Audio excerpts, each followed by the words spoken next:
I'll be demonstrating a post-operative splinting technique with some form of taping. Today we'll be using Fix-A-Mole, but you can use sports tape or micropore depending on what your clinician has advised you to use.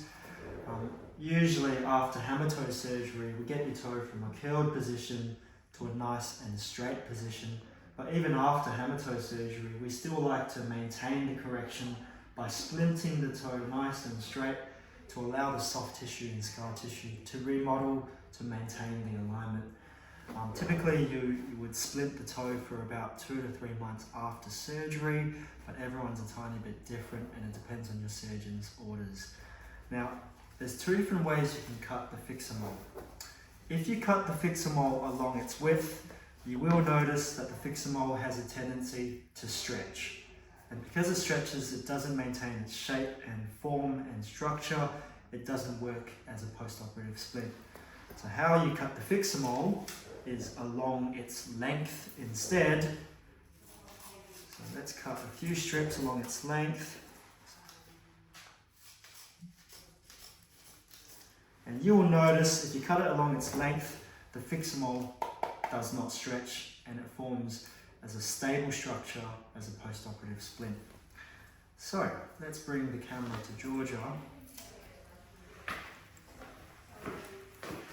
Now for demonstrative purposes, let's pretend that the second toe just had hammer toe surgery. You want to use your long strip of Fix-A-Mole and then you anchor it underneath the toe.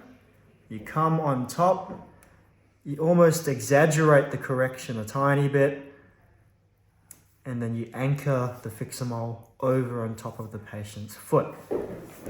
Now, as you will notice, if the patient's standing, you still maintain the toe in a nice straight position, but you probably want to use 2 or 3 different strips of Fix-A-Mole to reinforce your splint.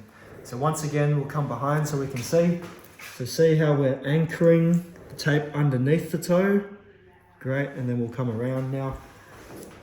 And then we're coming on top of the toe, over. You're getting the toe in a nice straight position. You're slightly exaggerating the splint. And then you lie the piece of Fix-A-Mole over the top of the foot and you overlap the previous tape by about 50% for extra support. And once again, you can see that keeps the toe in a nice straight position for after hammer toe surgery.